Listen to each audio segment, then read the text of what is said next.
Number 1. 9 days of dancing in the dust. In most countries, festivals last a day or two. In Botswana, they stretch into 9-day celebrations even under the scorching sun and looming drought. The Maun International Arts Festival is one of many where women dressed in bold traditional attire perform the Setswana dance, their bare feet pounding rhythms into dry earth as drums echo stories of ancestors. Then comes the Gaborone Music and Culture Week, a wild blend of Afro beats, spontaneous dance-offs, and open-air stages that light up the night with electric joy. Strangers become family, drinks flow, music never stops, and the desert itself seems to pulse with life. It's more than just fun. These festivals are survival rituals, reminders that joy doesn't wait for rain. Amid scarcity, Botswana people choose connection, expression, and defiant celebration. And that's just the beginning. Because in this country, even love looks nothing like what you'd expect. Number 2. Living together. No ring required. In many cultures, living together before marriage is taboo. But in Botswana, it's a norm and even celebrated.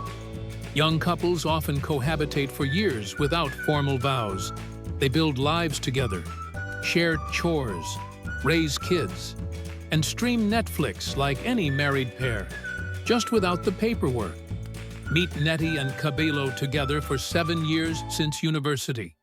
No white dress, no wedding debt, just partnership on their own terms. While older generations may frown, financial pressures and evolving views on love have birthed a quiet revolution. Weddings here are lavish, often costing $11,000 to $22,000, making them a distant dream for many. So instead, couples choose practicality, independence, and emotional freedom over societal expectations. In Botswana, love isn't defined by rings, it's defined by resilience and choice. And when it comes to tradition, some of it has survived 22,000 years literally. Let's talk about the oldest lovers on Earth. Number 3. Whispering love in clicks. Forget Tinder swipes. In Botswana, love can begin with a sound, a click. To be precise, among the San people, one of the oldest surviving tribes on Earth, courtship involves soft, clicking languages that carry not just meaning, but melody.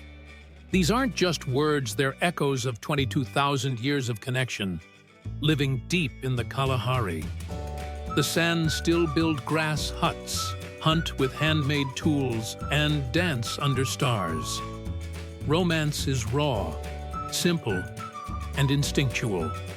A shared glance, a rhythmic beat, a whispered click, and two souls may find each other. They don't marry in churches or sign papers. Their bonds are formed in firelight and tested by survival. While the world races toward modernity, the San resist, choosing to love by tradition, not transaction. It may seem primitive to outsiders, but there's something deeply honest here. No rings, no hashtags, just the heart and a click. And speaking of love that's far from cheap, wait until you hear how many cows it takes to get married in Botswana. Number 4. 8 cows for her hand. In Botswana, saying I do isn't just about love. It's a massive financial commitment. Before a groom can even propose, he must offer a lobola, a traditional bride price that often includes 8 cows, or the equivalent in cash. Gold, or even diamonds. Weddings here are grand spectacles, with celebrations that span days, and costs ranging from $11,000 to $22,000, more than a car or a starter home. Brides are adorned in lavish gifts, Families gather in colorful attire, and feasts overflow with grilled meats and beer brewed from sorghum. But behind the music and sparkle lies a quiet tension. Many young couples struggle to meet expectations. Families save for years. Some even take loans just to uphold tradition. Still, for many, it's worth it, because in Botswana, marriage isn't just between two people.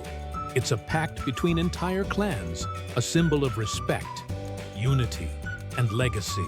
Yet, while people pay dearly for love, animals here walk the land completely free, including a few that might block your car, literally. Number 5. Elephants have the right of way. In most cities, traffic jams mean honking cars and impatient drivers. In Botswana, it might be an elephant crossing the road. With over 130,000 elephants roaming free, many of them in Chobe National Park, it's not uncommon to pause your commute while a gentle giant blocks your path. These aren't zoo animals. They roam highways, villages, even hotel driveways, with an elegance that commands awe. Locals don't panic, they wait, because here, wildlife comes first. One ranger recalled a story during a sunset safari. A baby elephant halted his jeep, twirling its trunk like a toy. The tourists watched, enchanted. As the calf danced in the dust, no one spoke. No one reached for their phone. In that silence, something deeper happened, a moment of wild connection. This isn't just tourism. It's a reminder Botswana belongs to the animals as much as the people. And in a country where diamonds shine, it's still nature that steals the show. But what if the land itself felt like another planet? Wait until you see what lies beyond the dunes. Number 6. A desert that looks like the moon. Imagine standing in silence so deep, you can hear your own breath bounce off the horizon. That's the Makgadikgadi salt pans, a surreal, lunar-like expanse in Botswana, where time feels frozen and the sky seems to touch the earth.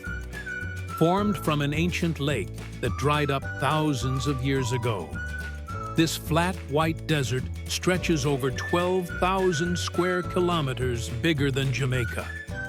When the rains come, it transforms into a mirror, reflecting pink flamingos and thunderclouds. But most of the year, it's dry, cracked, endless. Locals describe it as beautiful loneliness. It's where people come not to escape the world, but to feel its vastness. And just beyond it, the Kalahari Desert, a dusty savanna covering 75% of the country. Despite its arid face, it bursts to life after rainfall, feeding wildebeests, giraffes, and even lions. In Botswana, even nothingness has a soul. And when you reach the edge of this emptiness, you might find a border so small, you can cross it in 2 minutes flat. Number 7. The 150-meter border that connects 4 nations. How long does it take to cross into another country in Botswana? Sometimes just 2 minutes, at a rare point in the world. 4 nations meet Botswana: Zambia, Zimbabwe, and Namibia, and the border between Botswana and Zambia is the shortest of them all, only 150 meters. A small bridge over the Zambezi River connects them. It's so quick. Some locals joke they can visit 2 countries before breakfast, but it's more than geography. That bridge is a symbol of fluid identity, shared culture, and daily life where people cross borders not for politics, but for groceries, friends, even weddings. One border guard named Mofo once helped a tourist sprint across the bridge in under a minute to catch a ferry, turning a near miss into a lifelong friendship. That's Botswana, full of warm detours and brief moments that bridge entire worlds. And just across that invisible line, a country so rich in diamonds. It should be swimming in luxury, but it's not. Number 8. Rich in diamonds, poor in water. Botswana sparkles literally. It's the world's second largest diamond producer, just behind Russia. In 2024, the country unearthed a 2.4-carat diamond, one of the biggest ever recorded. 6 of the top 10 largest diamonds ever found, all from here. With this glittering wealth, you'd expect overflowing luxury, but reality hits hard. Many villages can't access clean water, with only 300 mm of annual rainfall, 8 times less than rainy cities like Mobile, Alabama. Botswana faces constant droughts. Tap water is rationed. Buckets replace showers. Infrastructure struggles to keep up with demand.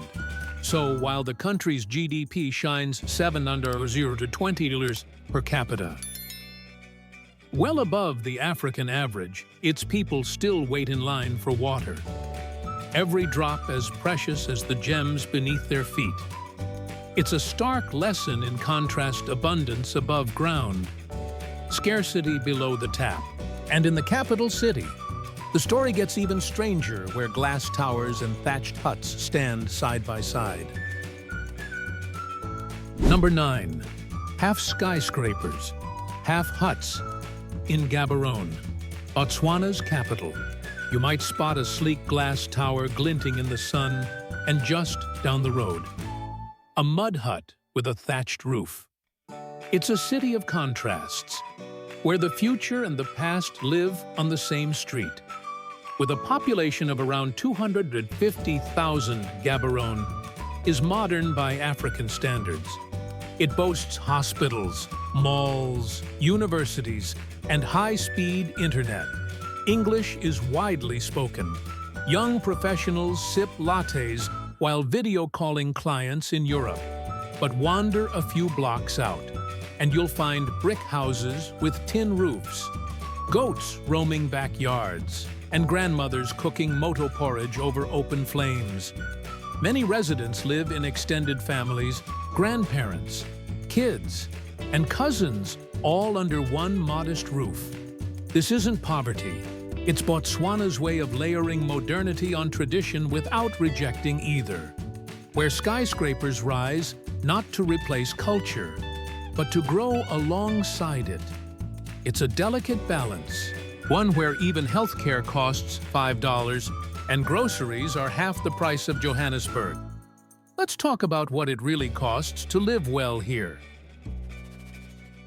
Number 10. Luxury living for $400 a month. In Botswana, you can rent a city apartment for $400, enjoy meals for under $3, and get a doctor's visit for just $5. Compared to cities like Johannesburg or New York, life here sounds like a dream. Groceries. A kilo of rice is about $2.50. Public clinics affordable. Monthly living costs, often half what you'd pay in neighboring South Africa. For digital nomads, retirees, or budget travelers, Botswana looks like a hidden paradise. But behind those low prices are deep inequalities. In rural areas, access to services is scarce. Many families stretch every pula to cover school fees or medical emergencies. Internet may be cheap, but it's not always reliable. That $400 apartment, not everyone can afford it. So yes, Botswana can be cheap. But affordability doesn't mean easy. It's a land where people stretch every coin with dignity, grace, and quiet heroism. And in the villages beyond the skyscrapers and currency rates, life follows a rhythm older than money itself. Number 11. Morning fires, evening screens. In Botswana's villages, mornings begin with the scent of smoke. Women rise early to cook moto, a thick porridge made from sorghum over open fires, while men tend cattle or head to fields. Chickens cluck in dusty yards. Children fetch water, often walking long distances with heavy jugs and hopeful eyes. But as the sun sets, tradition meets technology.